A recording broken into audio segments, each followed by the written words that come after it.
We often hear these historical claims about the Palestinians. منذ 5000 سنة والفلسطينيون في هذه الأرض. سيدنا المسيح عليه السلام هو فلسطيني بامتياز. In a highly politicized debate, it's worth asking, what's fact and what's fiction? Early versions of the name Palestine refer to a small region on the Mediterranean coast bordering Egypt and to the Philistines, an ancient Greek people that, like many others, had vanished over time and have no connection to today's Palestinians. The word Palestine was first formally used by the Roman Emperor Hadrian. During his rule, Hadrian massacred the rebellious Jewish population in the Kingdom of Judea and sent most of the remaining Jewish population into exile. Hadrian was determined to obliterate thousands of years of Jewish presence in the land that is documented with extensive archaeological findings and place names we still use today. And so, he decided to rename the province of Judea, Syria, Palestina, after the vanished nemesis of the ancient Jews, the Philistines. Judea was the last independent state that existed in the land. Century after century, the remaining Jews, as well as other groups, lived under the rule of successive foreign powers.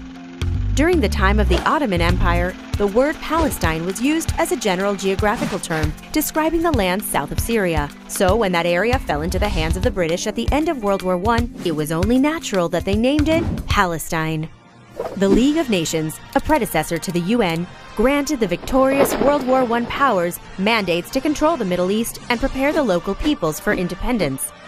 This area came under the British Mandate of Palestine. Two populations lived under the Mandate of Palestine, Arab and Jewish. Hello. Both of them considered Palestinians. And so, the Jewish-founded Palestine Symphony Orchestra would, upon Israel's independence, become the Israeli Philharmonic. The Anglo-Palestine Bank would become the Israeli Leumi Bank. And this poster, that is often used today to support anti-Israel arguments, was in fact a Zionist ad promoting tourism to the Jewish homeland in Palestine. In 1947, the mandate expired, and the UN decided to split the land into independent Jewish and Arab states. The Jews accepted the UN resolution and called their state Israel. The Arab world, however, rejected the two-state plan, and right after the last British soldiers departed, attacked their newly independent neighbor. After the war, Jordan annexed the West Bank, and Egypt took over the Gaza Strip, which were both assigned to the Arabs as part of the partition plan. Neither country saw a need to set up an independent state in these areas.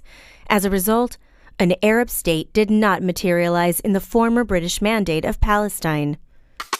Palestinian identity continued to grow after 1948, culminating in 1964 when the Arab League initiated the creation of the PLO, the Palestine Liberation Organization, declaring this Arab group the Palestinian people. The PLO demanded the entire area of the mandate, though it called for the destruction of Israel, but did not challenge Jordanian and Egyptian rule.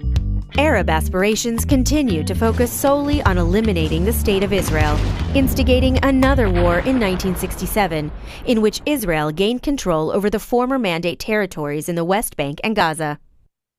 So, are these historical claims about the Palestinians true? لم تمر حقبة في التاريخ خلت من وجود الشعب الفلسطيني في هذه الأرض. السيد المسيح كان الفلسطيني الأول الذي عذب في هذه الأرض. No, these claims are false. Jesus was born 134 years before the Romans changed the name of Judea to Palestine, over 1900 years before it became the name of the British Mandate, and almost 2,000 years before it was widely adopted by an Arab population in the region. He was, however, a Jew, living in the Kingdom of Judea. All history put aside, Israel and the international community have endorsed Palestinian national aspirations through repeated peace offers based on a two-state solution. Unfortunately for everyone in the region, Palestinian and Arab leaders have rejected all of these offers.